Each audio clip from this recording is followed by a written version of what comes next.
گھر میں چورا نہیں لگتا تھا تو کیسے جیا کرتے تھے؟ جواب میں فرماتی ہے ہماری بقا کی دو کالی چیزیں تھی، اسودین، دو کالی چیزیں، ایک کھجور اور ایک پانی۔ سوال کیا گیا ٹھیک ہے اماں جان، کھجور تو کالی ہوتی بھی ہے، پانی کالا؟ پانی تو کالا نہیں ہوتا۔ جواب میں فرماتی ہے مائی عائشہ صدیقہ رضی اللہ تعالیٰ عنہ، وہ جو بھوک کی وجہ سے ہمارے چہروں میں اندھیری چھاتی تھی تو ہمیں پانی بھی کالا نظر آتا۔ خود فرماتی ہے بعض ایسے مواقع آئے کہ 24 گھنٹے میں ہمیں ایک کھجور دی جاتی تھی کھانے کی، اور پانی کا ایک پیالہ، 24 گھنٹے میں ایک کھجور اور پانی کا ایک پیالہ۔ پوچھا گیا اماں جان 24 گھنٹے میں ایک کھجور، یہ کھجور بھوک میں کیا کام دیتی ہوگی؟ جواب میں مائی صدیقہ فرماتی عائشہ رضی اللہ تعالیٰ عنہ، ہم اس کھجور کو کھا لیا کرتے تھے اور اس کے بیج کو گٹلی کو منہ میں رکھ کر چوسا کرتے تھے۔ آگے فرماتی ہے اس ایک کھجور کی قیمت کا پتہ ہمیں اس دن چلا جو اس دن سے وہ ملنی بھی بند ہو گئی۔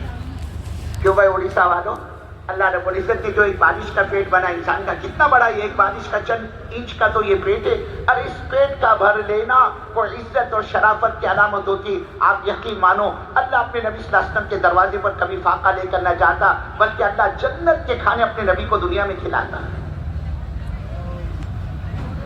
یہ مائی عائشہ صدیقہ رضی اللہ تعالیٰ عنہ اپنے مکان کی حالت کو بتلاتی ہے۔ ہمارا مکان کیسا تھا؟ گرینائٹ کا، کانکریٹ کا، ماربل کا، RCC کا۔ فرماتی ہے ہمارے مکان کی جو دیواریں تو مٹی کی بنی ہوئی تھی، اور اس پر جو چھت پڑی تھی وہ کھجور کے پتوں کی بنی ہوئی، دیواریں مٹی کی اور چھت چھپر کی۔ فرماتی ہے مائی صدیقہ رضی اللہ تعالیٰ عنہ وہ مکان اتنا تنگ تھا کہ اللہ کے نبی صلی اللہ علیہ وسلم جب گھر میں تشریف فرما ہوتے، جب آپ گھر میں داخل ہوتے، مائی صدیقہ فرما رہے میری آنکھوں نے دیکھا ہمارے مکان کی چھت وہ اللہ کے نبی صلی اللہ علیہ وسلم کے سر مبارک سے ٹکراتی تھی، چھت سر سے لگتی تھی، اس قدر تنگ ہے مکان۔ اس مکان کی لمبائی کتنی، چوڑائی کتنی، اس کو بھی بتلاتی ہے۔ مائی صدیقہ فرماتی رضی اللہ تعالیٰ عنہ میں رات سوئی ہوا کرتی تھی چادر میں لپٹی ہوئی، اپنے کو پہلے کو پھیلا ہوئی، لیکن جب حضرت رسول پاک صلی اللہ علیہ وسلم کا سجدے میں جانے کا ارادہ ہوتا، آپ کا تو یہ معمول تھا، آپ کی لمبی نمازیں ہوا کرتی، قیام لمبا، قرات لمبی، رکوع لمبا، سجدہ لمبا۔ خود فرماتی ایک مرتبہ تو اللہ کے نبی صلی اللہ علیہ وسلم نے اتنا لمبا سجدہ فرمایا، اتنا لمبا سجدہ فرمایا، فرماتی ہے میرے کو بڑی تشویش ہوئی اور میں اپنے سینے پر ہاتھ رکھ کر بیٹھ گئی اور یہ خیال کرنے لگی اے اللہ کہیں آج میں بیوہ تو نہیں ہو جاؤں گی؟ کیا بات ہے اللہ کے نبی کا سر ہی نہیں اٹھتا ہے سجدے سے؟ فرماتی میرے کو بڑی، میں گھبرا گئی۔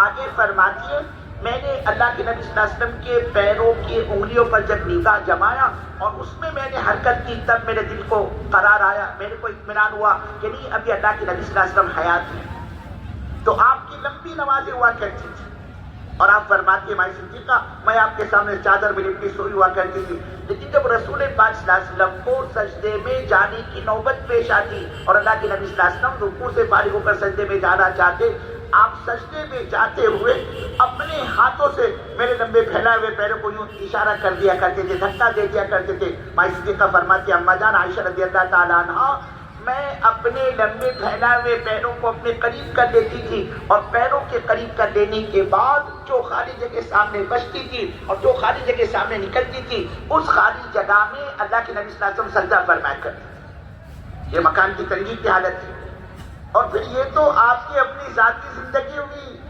آپ کے اولاد کا کیا کیا آپ نے اپنے گھر والوں کو، اپنے خاندان والوں کو، اپنے رشتہ داروں کو؟ آپ کی 4 بیٹیاں تھی، حضرت فاطمہ، حضرت رقیہ، حضرت زینب، حضرت ام کلثوم، ان کو کیا دیا آپ نے؟ آپ کے چہیتے لاڈلے داماد تھے حضرت علی مرتضیٰ رضی اللہ تعالیٰ، کیا دیا آپ نے اپنے داماد کو؟ آپ کے لاڈلے نواسے تھے حضرت امام حسن رضی اللہ تعالیٰ، حضرت امام حسین رضی اللہ تعالیٰ، ان حسنین کو کیا دیا اللہ کے نبی صلی اللہ علیہ وسلم نے؟ آدمی سوچتا ہے نا اپنی تو زندگی کٹک میں بورے شور میں گزر گئی، جو مصیبت اور پریشانی کے دن ہم نے دیکھے، اللہ نہ کرے بولے ہمارے بچوں کو مصیبت کے دن دیکھنے پڑے، آدمی کچھ نہ کچھ چکر چلاتا ہے اپنے بچوں کے مستقبل کے لیے، اپنے بچوں کے فیوچر کے لیے۔ ایسا کیا کیا اللہ کے نبی صلی اللہ علیہ وسلم نے اپنے بچوں کے مستقبل اور فیوچر کے لیے؟ یہ حضرت فاطمہ رضی اللہ تعالیٰ عنہ کون ہی ہے؟ رسول پاک صلی اللہ علیہ وسلم کی سب سے زیادہ چہیتی اور لاڈلی بیٹی تھی، اور حضور کو بڑی بڑی محبت حضرت فاطمہ سے۔ آپ تشریف فرما ہوتے اور آپ دیکھتے کہ فاطمہ گزر رہی ہیں تو سامنے بیٹھے ہوتے ساتھ ان سے فرماتے دیکھو یہ فاطمہ جگر کا ٹکڑا ہے میرے، کبھی فرماتے جس نے فاطمہ کو تکلیف پہنچا اس نے میرے کو تکلیف پہنچائی. حضور پاک صلی اللہ علیہ وسلم کو بڑی محبت حضرت فاطمہ سے. ایک مرتبہ اللہ کے نبی صلی اللہ علیہ وسلم اپنی بیٹی حضرت فاطمہ رضی اللہ تعالیٰ عنہ کے مکان پر تشریف لے گئے. آواز دی, نام لے کر پکارا اپنی بیٹی کو. اب بیٹی تھی, اپنے باپ کی آواز پہچان لی تو میرے ابو ہیں جو مجھ سے اندر آنے کی اجازت مانگتے ہیں. حضرت فاطمہ رضی اللہ تعالیٰ نے کہا ابا کوئی نہیں, گھر میں اکیلی تنہا فاطمہ ہے, آپ کی بیٹی دوسرا کوئی نہیں, آپ اندر تشریف لے آئے. آپ نے اجازت مانگی. بیٹی نے کہا ابا آپ اندر تشریف لے. کوئی نہیں, میں اکیلی تنہا, آپ کی بیٹی فاطمہ, دوسرا کوئی نہیں, آپ اندر تشریف لے آئے. اللہ کے نبی صلی اللہ علیہ وسلم نے فرمایا بیٹی فاطمہ ایک مہمان اور بھی ہے میرے ساتھ, عمران بن حسین رضی اللہ تعالیٰ, وہ بھی اندر آنے کی اجازت مانگتے. کیا میں انہیں اپنے ساتھ تمہارے مکان میں لے کر داخل ہوں؟ انہیں اندر آنے کی اور اندر لانے کی اجازت ہے.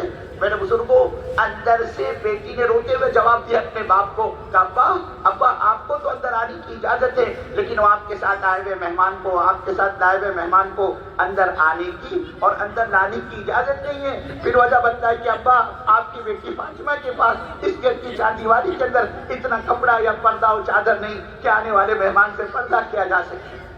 اللہ کے نبی صلی اللہ علیہ وسلم نے یہ سنا, زار و قطار اللہ کے نبی کی آنکھوں سے آنسو بہنے شروع ہو گئے, اور آپ نے اپنی چادر مبارک کو اتار کر اندر بھیجا, اور پھر اس چادر کے ذریعے سے حضرت فاطمہ رضی اللہ تعالیٰ عنہ نے پردے کا انتظام کیا. یہ زندگی ہمارے نبی صلی اللہ علیہ وسلم کی ماں صدیقہ فرماتی ہے ہم نے حضرت رسول پاک صلی اللہ علیہ وسلم کے کپڑوں کو طے کر کے گھڑی کر کے کبھی صندوق اور اٹیچی الماری میں رکھا نہیں. فرماتی اس کی نوبت ہی نہیں آئی اللہ کے نبی صلی اللہ علیہ وسلم کے کپڑوں کو صندوق اور اٹیچی الماری میں رکھا جائے. کیوں بھائی بھونیشور والوں, اڑیسہ والوں, آدمی کے کپڑے کب رکھے جاتے ہیں صندوق اٹیچی اور الماری میں؟ جب کسی اللہ کے بندے کے پاس 2 5 6 8 جوڑے ہو کپڑوں کے, تب تو سوال پیدا ہوتا ہے اس کو کون سی بریف کیس اور کون سے سوٹ کیس میں رکھا جائے. بھائی صدیقہ فرماتی ہے ایک جوڑا تھا اللہ کے نبی صلی اللہ علیہ وسلم کے پاس اور آپ اس کو استعمال فرماتے. فرماتی ہے جب وہ میلا ہو جاتا اسی کو اتارا جاتا, اسی کو دھویا جاتا, اسی کو سکھایا جاتا, اور اسی ایک جوڑے پر اللہ کے نبی صلی اللہ علیہ وسلم نے اپنی اکثر زندگی گزاری. فرماتی کبھی ایسا بھی ہوا اللہ کے نبی صلی اللہ علیہ وسلم کے کپڑوں کے سوکھنے میں ذرا دیر لگ گئی. یہ سردی کا زمانہ ہوتا ہے نا, بارش کے دن کئی دن تک سورج نہیں نکلتا, کپڑے نہیں سوکھتے جلدی, اور زمانے میں تمہاری واشنگ فشنگ مشین تو کوئی تھی نہیں. مائی صدیقہ فرماتی ہے اللہ کے نبی صلی اللہ علیہ وسلم کے کپڑوں کے سوکھنے میں ذرا دیر لگ گئی, اور ادھر نماز کا وقت ہو چلا, اور حضرت رسول پاک صلی اللہ علیہ وسلم کی مسجد کے مؤذن حضرت بلال حبشی رضی اللہ تعالیٰ اللہ کے نبی کے در پر حاضر ہوئے اور فرمایا یا رسول اللہ صلی اللہ علیہ وسلم, نماز تیار ہے, جماعت تیار ہے, لوگوں کو آپ کا انتظار ہے, آپ چل کر نماز پڑھائیں. مائی صدیقہ فرماتی ہے اللہ کی قسم ان 2 گیلے بھیگے ہوئے کپڑوں کے علاوہ کوئی تیسرا سوکھا کپڑا اللہ کے نبی کے پاس نہیں تھا جس کو پہن کر آپ نماز پڑھاتے. آپ نے ادھار مانگ کر کپڑا لیا ہے اور جا کر نماز پڑھائیے. میرے بزرگوں, یہ بہترین کپڑوں کے جوڑوں کا مل جانا کوئی عزت و شرافت کی علامت ہوتی. آپ یقین مانو اللہ جنت کا لباس اپنے نبی کو دنیا میں پہناتا, بلکہ اللہ نے تو پیش کیا اپنے محبوب پر دنیا کو. اللہ کہہ رہے ہو ہمارے محبوب صلی اللہ علیہ وسلم کون سی نبوت چاہیے آپ کو؟ بادشاہت والی, ہم دینے کے لیے تیار ہیں. نبی جی آپ سن لیجئے, یہ جو مکے کے پہاڑ ہیں ہم ان پہاڑوں کو سونے کا بنا دیں گے. جہاں جہاں آپ تشریف لے جائیں گے یہ پہاڑ آپ کے ساتھ ساتھ آپ کے پیچھے پیچھے چلیں گے. آپ جتنا چاہو اس میں سے استعمال فرما لیں. آپ کو کون سی نبوت چاہیے, فخر و فاقہ والی یا بادشاہت والی؟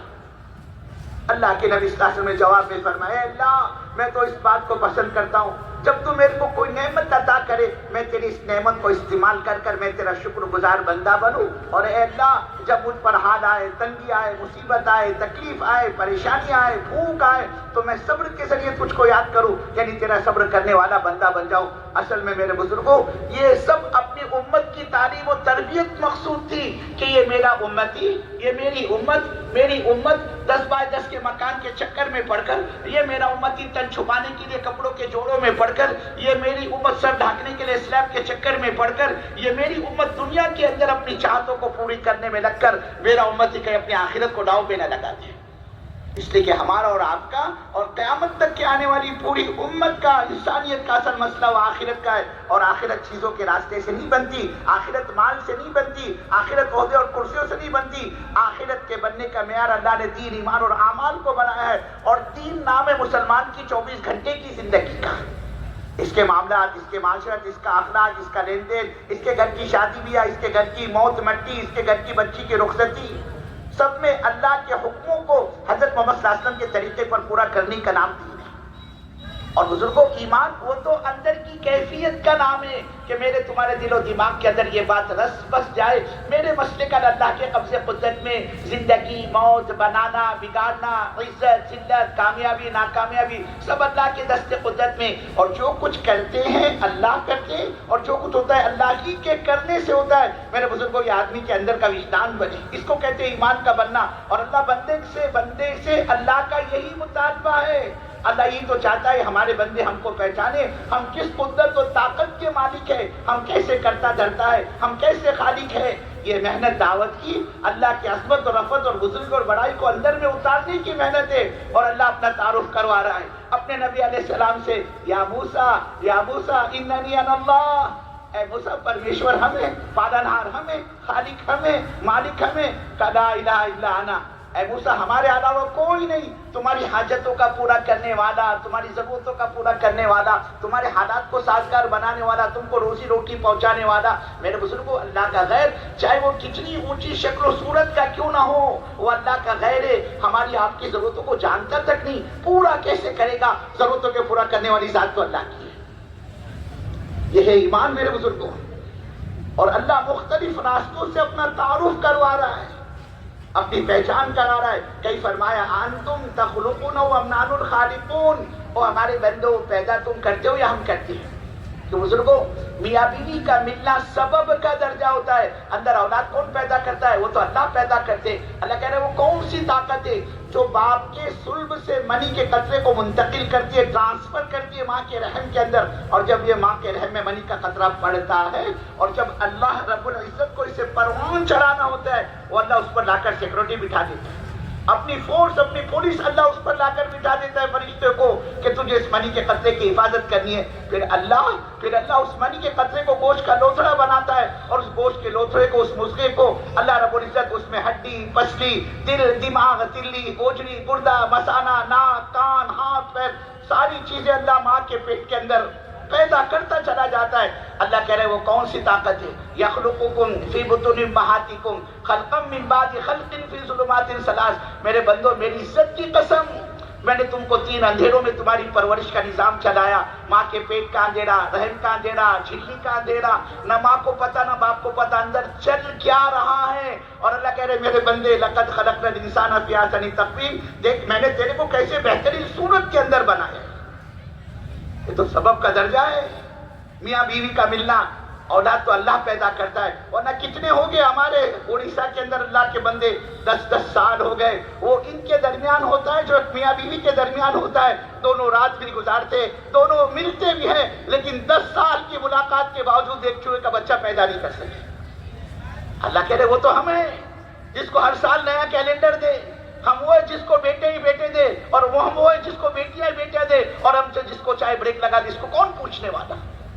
اللہ کہہ رہے کون سی طاقت ہے جو 9 مہینے تم کو تمہارے ماؤں کے پیٹ میں رکھ کر ہم نے تمہاری پرورش کا نظام چلایا، اور جب یہ اللہ کا بندہ 9 مہینے کے ماں کے پیٹ کا زمانہ پورا کر کے ماں کی گود میں آیا، کیا کہہ اس خالق کے کائنات کے، وہ اللہ نے اپنے بندوں کو بھلایا نہیں، فوراً ماں کے سینوں کے اندر دودھ کے فوارے اللہ نے جاری کر دیے۔ اور کیسا دودھ؟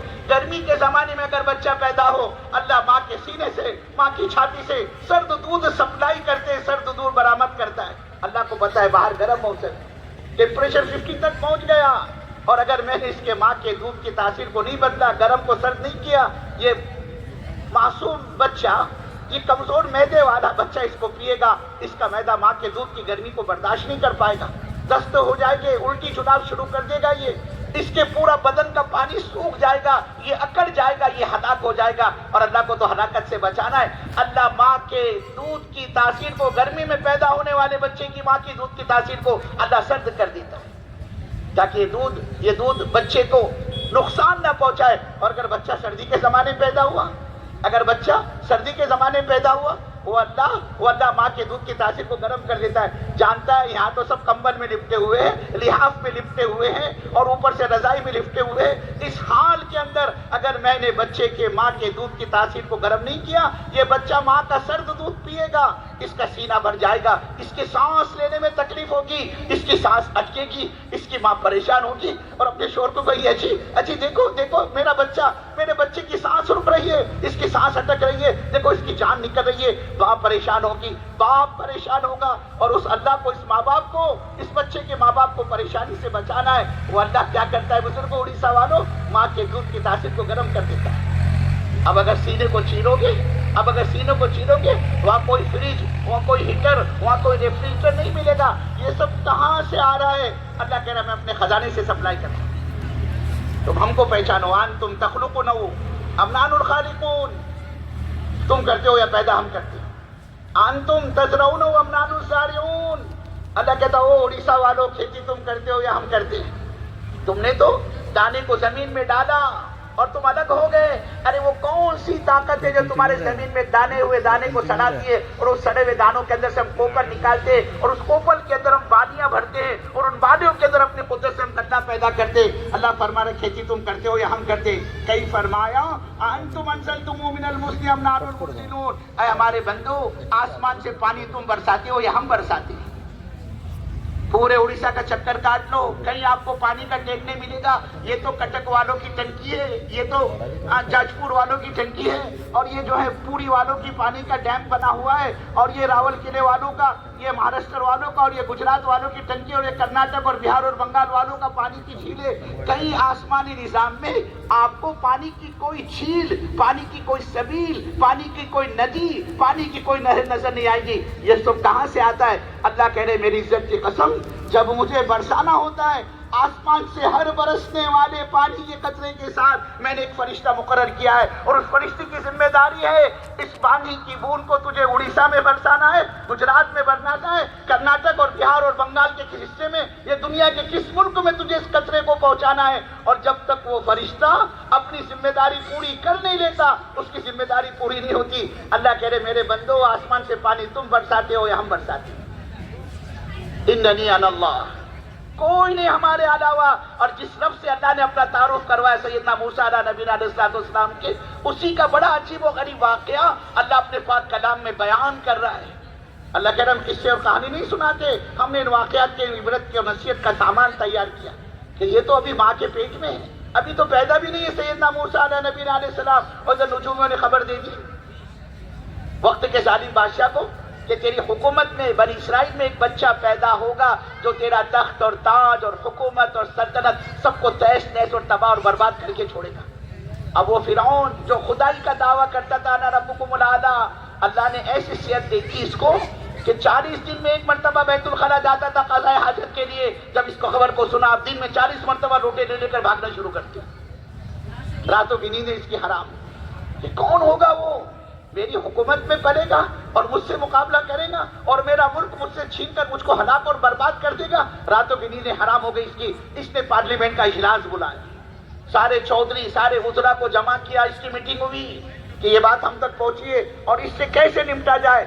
بات چلی، آخر بات اس نتیجے پر پہنچی، یہ جو بنی اسرائیل خاندان ہمارے یہاں آباد ہے، ہم اپنا آدمی ان کے گھروں پر مقرر کرتے، جہاں جس بنی اسرائیل کی عورت کو لڑکا پیدا ہو فوراً اس کو قتل کر دیا جائے، اور لڑکی پیدا ہو تو چھوڑ دو اس کو اس کے حال پر. فرعون کے پارلیمنٹ میں یہ قانون پاس ہوا. اس قانون کا پاس ہونا تھا بزرگوں، اس ظالم نے نہ جانے کتنے ہزاروں بے گناہ معصوم بچوں کو موت کے گھاٹ اتارا. اور وہ اللہ ہے میرے بزرگوں. ادھر سیدنا موسیٰ علیہ نبینا علیہ السلام کے والدہ محترمہ پریشان، اے اللہ یہ کیا مصیبت. یہاں تو جس مائی کے بچہ پیدا ہوتا ہے اس کی تو گردن اڑا دی جاتی ہے، اگر مجھے بچہ پیدا ہوا تو میرے بچے کا کیا بنے گا. لیکن چونکہ وہ اللہ ہے، اللہ فرما رہے ہم نے اپنی بندی کے دل میں یہ بات ڈالی، فَأَوْحَيْنَا إِلَىٰ أُمِّ مُوسَىٰ أَنْ أَرْضِعِيهِ. ارے آپ تو ماں ہو، آپ تو ماں ہونے کا رول ادا کیجئے، ماں ہونے کا کردار ادا کیجئے. ماں کی کیا ذمہ داری ہے؟ بچے کو دودھ پلانا. انرضی آپ تو اپنا کام کرتے گئی. فَإِذَا خِفْتِ عَلَيْهِ فَأَلْقِيهِ فِي الْيَمِّ وَلَا تَخَافِي وَلَا تَحْزَنِي إِنَّا رَادُّوهُ إِلَيْكِ وَجَاعِلُوهُ مِنَ الْمُرْسَلِينَ. آخر ماں تو ماں ہی ہوتی ہے نا.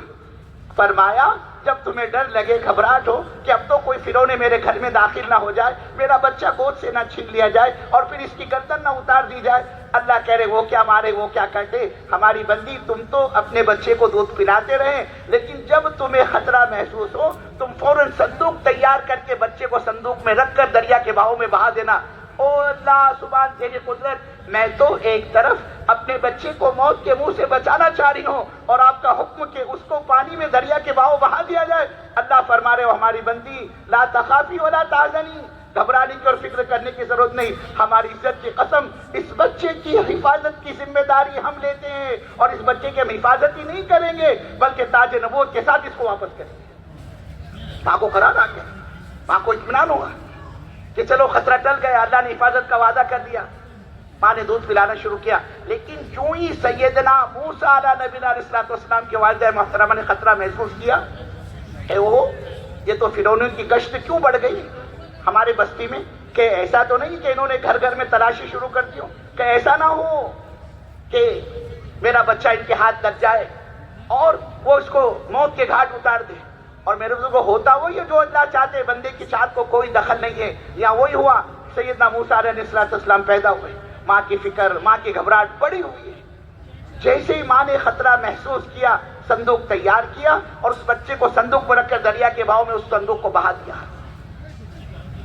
اور ساتھ میں جو بیٹی تھی ہمشیرہ حضرت موسیٰ علیہ السلام کی بہن, اس سے کہا کہ بیٹی اس صندوق پر تم نگاہ رکھنا اور دیکھنا یہ صندوق جاتا کس طرف کو, مشرق کی جانب, مغرب کی جانب, شمال کی جانب, جنوب کی جانب. اب اس صندوق نے بہنا شروع کیا اور بزرگوں صندوق ایسی جگہ جا کر اٹکا پہنچا جہاں سے بچے کے قتل کا قانون پاس ہوا. سامنے بادشاہ کا محل ہے اور یہ دریا بہ رہا ہے اور یہ پانی کی لاٹیں, پانی کی موجوں صندوق کو بہا کر بادشاہ کے محل کی دیوار سے ٹکراتی ہے اور پھر وہ ٹکرا کر دوبارہ پیچھے کی طرف بڑھتا ہے, پھر دوسری لہر اس کو آگے بڑھاتی ہے اور وہ دیوار سے ٹکرا کر پھر پیچھے کی طرف آتا ہے. گویا وہ محل کے ارد گرد وہ ہچکولیاں کھانے لگا وہ صندوق. اب وہ جو بزرگوں محل کے نگران تھے, چوکیدار تھے, انہوں نے دیکھا بادشاہ کے محل کے ارد گرد کوئی چیز پانی میں تیر رہی ہے. پھر کیا تھا, انہوں نے آگے بڑھ کر اس صندوق کو نکالا اور صندوق نکال کر سیدھا اس کو بادشاہ کی خدمت میں پیش کیا. فرعون نے, بادشاہ نے صندوق کھولا, اندر نور زر نکلا, چاند سا چہرہ سیدنا موسیٰ علیہ نبی علیہ السلام. بے اختیار زبان سے نکل پڑا, ارے یہ تو بڑا خوبصورت بچہ ہے. اور بزرگوں نبی تو خوبصورت ہی ہوا کرتے ہیں. اس اللہ کے بندے نے آگے بڑھ کر صندوق سے اس بچے کو باہر نکالا اور جیسے ہی اپنی گود میں اس کو بٹھایا فوراً اس کو پچھلی پرانی بات یاد آئی کہ تیری حکومت میں ایک بچہ ایسا آئے گا جو تخت و تاج اور حکومت سب کو نقصان پہنچا کر چھوڑے گا. اس خیال کا آنا تھا. اس نے کہا ہو سکتا ہے یہ بھی بچہ ہو, چلو اس کو قتل کریں. ممکن تھا آگے بڑھ کر یہ اس بچے کو قتل کر دیتا, لیکن قریب میں تھی ملکہ بادشاہ کی بیگم. اس نے دیکھا ہو اتنا خوبصورت بچہ میرے شوہر کے ہاتھ لگائے اور میرا شوہر اس کو قتل کرنا چاہتا ہے. اس نے للاجت کے ساتھ منت اور خوشامد کرتے ہوئے آگے بڑھ کر اپنے شوہر کا ہاتھ پکڑ لیا اور بڑے عاجزانہ طور پر کہا بادشاہ سلامت لا تقتلوا عسى ان ينفعنا او نتخذه ولدا. بادشاہ سلامت آپ اس بچے کو قتل نہ کرے. عسى ان ينفعنا, ہو سکتا ہے یہ بچہ ہم کو نفع پہنچائے, اور نتخذه ولدا, یہی کہ کیوں نہ ہم اس کو اپنا بیٹا بنا لیں, اولاد کی طرف اس کو پالیں گے.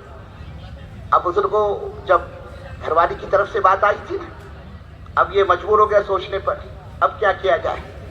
اگر میں بچے کو قتل کرتا ہوں تو یہ بھوک ہڑتال کرے گی, پھر یہ محل کیا ہے ماتم بن جائے گا, سارے میری زندگی کے احسانات پر یہ پانی پھیر دے گی. عورت کا تو معاملہ ہے نا بزرگوں, اڑیسہ والوں, زندگی بھر احسان کرتے رہو, پانی بھرتے رہو تم اس کے سامنے. ایک مرتبہ اگر مزاج کے خلاف کوئی بات ہو گئی نا, پوری زندگی بھر کے احسان پر پانی پھیر دیتی.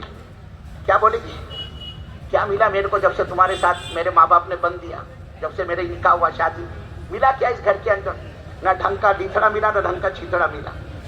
کیا کہے گی, نہ ڈھنگ کے کھانے کو ملا نہ ڈھنگ کا پہننے کو, حالانکہ کھا کے کیا بن گئی. ہاں اللہ کے نبی نے فرمایا, میں نے عورتوں کو کثرت سے جہنم میں جلتا ہوا دیکھا. اے اللہ, مال, شاپنگ, پراڈا, ڈی مارٹ, ریلائنس, سارے تو مال بھرے ہوئے عورتوں سے. یہاں بھی کمتی میں بھرتی, یہاں بھی جہنم میں اتنی. آپ نے فرمایا, میں نے جبرائیل سے پوچھا, بھائی جبرائیل یہاں کائے کو اتنی کثرت سے یہ عورتیں, کیا رسول اللہ صلی اللہ علیہ وسلم ایک تو یہ لان تان بہت کرتے, لان تان, لانت بھیجنا, کوسنا, کاٹنا بہت کرتے. اور فرمایا دوسرا یہ شوہر کی ناشکری کرتے کتنا اس کو لا کے ڈالو کم پڑتا ہے. ہاں آپ نے فرمایا میں نے جہنم میں دیکھا اس کو کثرت سے. اب چونکہ بات آئی تھی میرے بزرگوں محترمہ کی طرف سے تو وہ بھی سوچنے پر مجبور ہو اس لیے کہ اپنی کیا چلتی ہے گھر کے اندر چلتی کیا بولو وہ تو سب اس کی چلتی ہے. وہ صاحب کہتی ہے دیکھو ہم تمہارے باہر کے معاملے میں نہیں بولتے تم گھر کے معاملے میں مت بولا کرو. اب یہ اڑ گئی کہ آپ اس کو قدر نہیں کریں گے آپ اس کو قدر نہیں کریں گے ہم اس کو اولاد کی طرح پالیں. اب چونکہ گھر والی کی طرف سے بات آئی تھی اس نے کہا بھائی چلو ٹھیک ہے ورنہ تو بھوک ہڑتال کرے گی گھر ماتم قضا بن جائے گا. یہ آ گیا اس کے چکر میں. ہاں بزرگ کو ہوتی ہے ناقص العقل لیکن اچھے اچھوں کی عقل کو یہ ٹھکانے لگا دے گی. ہمارے ایک بزرگ تھے حضرت مولانا یونس صاحب رحمۃ اللہ علیہ. صبح میں تم کو ایک چٹکلا سنا ہے نا حضرت کا مولانا یونس صاحب ایک چٹکلا سناتے تھے. مچھرے کو شکار کے اندر بڑی خوبصورت مچھلی ہاتھ دیکھی. واقعی وہ مچھلی بڑی خوبصورت تھی. مچھرے نے سوچا کہ اس مچھلی کو اگر میں بازار میں بیچوں گا 4 آنے 8 آنے روپئے سے زیادہ کوئی دینے والا نہیں اپنے کو. اگر بادشاہ کی خدمت میں ہدیہ تحفہ کی کہہ کر پیش کرتا ہوں تو بادشاہ میرے کو خوش ہو کر انعام دے گا اور جو انعام ملے گا وہ مچھلی کی اصل قیمت سے کئی گنا زیادہ ہوگا. یہ انعام کی لالچ میں پہنچا بادشاہ کے دربار میں اور بادشاہ کو ہدیہ تحفہ کی کہہ کے وہ مچھلی پیش کی. وہ مچھلی بادشاہ کو بہت پسند آئی. بڑی خوبصورت تھی مچھلی. بادشاہ نے کہا یہ تو بڑی خوبصورت مچھلی تو رہتی ہے. دربان سے کہا وزیر سے اس کو 100 روپے دو انعام. اب اس کو 100 روپے مل گئے. ادھر بیٹھی تھی وہی کنجوس ملکہ بادشاہ کی بیگم. اس نے کہا یہ کیا بادشاہ سلامت آپ نے ایک معمولی مچھلی کی قیمت 4 آنے 8 آنے روپیہ 100 روپے آپ نے اٹھا کے دے دیے. کیا کیا معمولی مچھلی. بادشاہ نے بیگم سے کہا ملکہ سے ارے اللہ کی بندی بات زبان سے نکل گئی پیسے اس کو مل گئے اب بات بھی دفن کرتے اب اس پر تبصرہ اور چرچے کا فائدہ کیا. اس نے کہا کیا بات کرتے ہو کیا تبصرہ اور کیا چرچا اتنی بڑی غلطی کی آپ نے 100 روپے اس کو اٹھا کے دے کہتے اب اس پر چھوڑ کا کیا ہو سکتا ہے. تو اس مچھرے کو بلاؤ واپس بلاؤ اس کو اور بلا کر یہ پوچھو کہ یہ مچھلی نر ہے یا مادہ ہے. اگر وہ کہے یہ مچھلی نر ہے اس کو کہے کہ مادہ لا اور کہے یہ مچھلی مادہ ہے اس کو کہو نر لا جب تک یہ 100 روپے یہاں رکھ کر جا. بادشاہ نے کہو زندگی میں تم نے پہلی مرتبہ عقل مندی کی بات کی. آ گیا اس کے چکر میں وہ. بادشاہ نے مچھرے کو بلایا. مشورہ بھی پریشان سب معاملہ ہو گیا رفع دفع. پھر کائے کو بلایا میرے کو بادشاہ نے کہا حضور فرمائیے کیا حکم ہے. مچھرے نے پوچھا. بادشاہ نے کہا یہ جو مچھلی تم نے ابھی ہم کو دی یہ مچھلی نر ہے یا مادہ ہے. تو اس نے ہاتھ جوڑ کر کہا وہ بھی جو ہے اڑیسہ والوں کی طرح ہوشیار تھا سمجھ گیا دال میں کالا ہے کچھ. اس نے ہاتھ جوڑ کے کہا بادشاہ سلامت معاف کیجیے گا یہ مچھلی نہ نر ہے نہ مادہ ہے حضور یہ بیچ کی مخلوق ہے. بادشاہ نے خوش ہو کر کہا اور اس کو اور 200 روپے انعام. اب اس کا اور اسے 100 روپے مل گئے. اب وہ 100 روپے اٹھاتے اٹھاتے پیسہ 2 پیسہ زمین پر گر گیا. مچھرے نے آگے بڑھ کے وہ 2 پیسے بھی اٹھائے. پھر ملکہ نے منہ ڈالا بیچ میں دیکھو دیکھو جی کنجوس لگتا ہے کیا فائدہ چلو تم نے اس کو دیا ٹھیک ہے لیکن ایسے کنجوس کو دینے کا فائدہ کیا. 2 پیسے بھی نہیں چھوڑا اس کو بھی آگے بڑھ کر اٹھایا. اتنے پیسے ہم نے اس کو دیے پیسہ 2 پیسہ چھوڑ دیتا اس کو. کنجوس لگتا ہے یہ جمع کر کے رکھے گا خرچ نہیں کرے گا اور فائدہ کیا ایسے کنجوس کو دینے کا جو خرچ نہ کرے جمع کر کے رکھے. بادشاہ کہنے لگا ہاں کنجوس تو لگتا ہے. دوبارہ اس کو بلایا اور بلا کے کہا اللہ کے بندے اتنے پیسے تیرے کو ہم نے دیے پیسے 2 پیسے زمین پر گرے اس کو گرنے دیتا اس کو چھوڑ دیتا کیا ضرورت ہے اس کو اٹھانے کی. مچھرے نے کہا بادشاہ سلامت بات پیسے 2 پیسے کی نہیں ہے. جو پیسہ زمین پر گرا اس پر آپ کی تصویر بنی ہے فوٹو ہے آپ کا نام لکھا ہوا ہے آپ کا. کسی کا پیر پڑ جاتا آپ کے نام کی بے عزتی ہوتی اس لیے میں نے اٹھایا. بادشاہ نے کہا اس کو اور 200 روپے. وہ قریب میں ہوشیار وزیر بیٹھا تھا اس نے کہا حضور یہ عورت کے چکر میں نہ پڑے آپ یہ آپ کا خزانہ خالی کر دے گی. لیکن اللہ کیا کہہ رہا ہے وہ جو ہماری بندی جس نے کہا نا لا تقتلوا عسى ينفعنا او نتخذه ولدا. تو بادشاہ سلامت آپ اس بچے کو قتل نہ کرے ہو سکتا ہے یہ بچہ آپ کو نفع پہنچائے گا دیکھو نا ہم اس کو اپنا بیٹا بنا لے اولاد کی طرف اس کو پالیں گے. اللہ فرما رہے وہ تو ہماری نیک بندی تھی وہ تو ہماری نیک بندی تھی. بادشاہ نے تسلیم کر دیا چلو بھائی ٹھیک ہے اس بچوں کو ہم پالیں گے. اب سب سے اہم مسئلہ آیا بچے کے دودھ پلانے کا. اس بچے کو دودھ کون پلائے. سارے ایجپٹ میں کیرو میں مصر میں بات چلی رائل فیملی کا بچہ آیا ہے رائل فیملی میں بچہ آیا ہے شاہی گھران میں اس کو دودھ پلانا ہے. اور اس زمانے میں بزرگوں عورتیں اجرت پر دودھ پلایا کرتی، دیہات کے آتی، شہروں میں آتی، شہروں سے وہ بچے لے جاتی، اس پر ان کو اجرت بھی ملتی تھی اور انعام بھی ملتا تھا۔ اب اجرت اور انعام کی لالچ میں دیکھتے ہی دیکھتے شاہی محل دودھ پلانے والوں سے بھر گیا، اور ہر ایک کی یہ تمنا اس بچے کو دودھ کے پلانے کا ہم کو موقع ملے، اجرت کے ساتھ انعام بھی ملے گا۔ لیکن اس بچے کا یہ حال ہے، 20 دودھ پلانے والی ماؤں کی گودوں میں اس بچے کو ڈالا جا رہا ہے، لیکن وہ بچہ کسی مائی کو دودھ کو پینا تو بہت دور کی بات، دودھ کو طرف لپکنے کے لیے چھونے کو تیار ہے۔ ادھر سارا دربار پریشان، دودھ پلانے والیاں پریشان، بیگم پریشان، بادشاہ پریشان۔ یہ تو عجیب بچہ ہے، یہ تو عجیب بچہ ہے، کسی مائی کے دودھ کو چھونے کے لیے تیار ہے، ہر ایک پریشان میرے بزرگوں۔ اور وہ بچہ دودھ کیسے پیتا؟ اللہ کہہ رہے وَحَرَّمْنَا عَلَيْهِ الْمَرَاضِعَ وَحَرَّمْنَا عَلَيْهِ الْمَرَاضِعَ، خبردار ہے موسیٰ، خبردار ہے موسیٰ، جو کسی مائی کے دودھ کو پیا، اس بچے کی کیا مجال ہو کسی مائی کے دودھ کو چھوتے؟ تو خبردار کسی مائی کے دودھ کو تم نے ہاتھ لگے۔ ادھر ہر ایک پریشان۔ اسی مجلس میں سیدنا موسیٰ علیہ نبی علیہ السلام کی ہمشیرہ موجود تھی، اور یہ سارا ماجرا اپنی آنکھ سے دیکھ چکی تھی۔ اس نے ظاہر نہیں کیا میں اس کی بہن ہوں، اس نے آگے بڑھ کر کہا بادشاہ سلامت، میں بہت ہی نیک عورت کو جانتی ہوں، کیسا عزت کرنے والا بچہ کیوں نہ ہو، وہ اس مائی کے اس عورت کے دودھ کو ضرور پیتا ہے، آپ اجازت دے تو میں اس کو حاضر کروں۔ بادشاہ نے اجازت دی۔ یہ اللہ کی بندی گھبرائی ہوئی، ڈری ڈری، سہمی اپنی ماں کے پاس پہنچی، اپنے بھائی کا سارا واقعہ اپنی ماں کو سنا اور کہا اماں جان آپ جلدی چلیے، ایسا نہ ہو کہ بھائی جان ہمارا بھوک کی وجہ سے اپنی جان دے دے۔ ماں بیچاری پریشان حال، پسینے میں شراب، گھبرائی ہوئی، ڈری ہوئی، سہمی بھی محل کے اندر پہنچی، اور جو ہی اس بچے کو ماں کی گود میں ڈالا گیا، بچے نے لپک کر ماں کا دودھ پینا شروع کر دیا۔ میرے بزرگوں اڑیسہ والوں، اللہ اپنی رزاقیت کو، اللہ اپنے قہار اور جبار اور خالق اور مالک ہونے کو بتلا رہا ہے کہ دیکھو جس وقت ماں نے بچے کو صندوق میں رکھا، ہم نے ماں کے ہاتھوں ماں کو بچے کے لیے صندوق میں دودھ کی بوتل رکھنے نہیں دی، اور ہم نے اس بچے کو وہاں پہنچایا جہاں سے بچے کے قتل کا قانون پاس ہوا تھا، اور جب بچہ وہاں پہنچا شاہی محل کے اندر، وہاں بھی ہم نے کسی مائی کے دودھ کو پینے نہیں دیا۔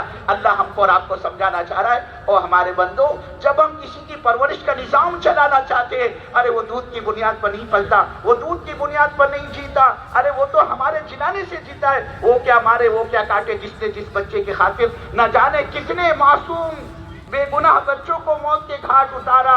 اللہ اپنی قدرت، اپنی شکتی، اپنی طاقت کو بتلانا چاہ رہے، جب ہم پرورش کا نظام چلانے پر آتے، پھر دشمن کے ہاتھوں نبی کی پرورش کر کے بتلاتے، تم ہم کو پہچانو، یہ یقین کا سرمایہ اندر سے نکل چکا، اور اللہ مختلف راستوں سے ہمارا اپنا تعارف فرما رہا ہے۔ کئی فرمایا میرے بندو، میری عزت کی قسم، سارے کائنات کا چلانے والا میں ہوں، قل اللہم مالک الملک تؤتی الملک من تشاء وتنزع الملک ممن تشاء وتعز من تشاء وتذل من تشاء بیدک الخیر انک علی کل شیء قدیر۔ اللہ کہہ رہا ہے سارا نظام کائنات ہمارے چلانے سے چل رہا ہے، ان سب پر ہمارا قبضہ اور ہمارا تابع ہے، اس میں سے ہم جس کو چاہتے ہیں ملک عطا کرتے، جس سے چاہتے ہیں ملک کو چھین لیتے، جس کو چاہے ہم عزت دے، جس کو چاہے ہم ذلیل کرے، ہم کو کون پوچھنے والا؟ کہیں فرمایا ہم وہ اللہ ہیں، ہم وہ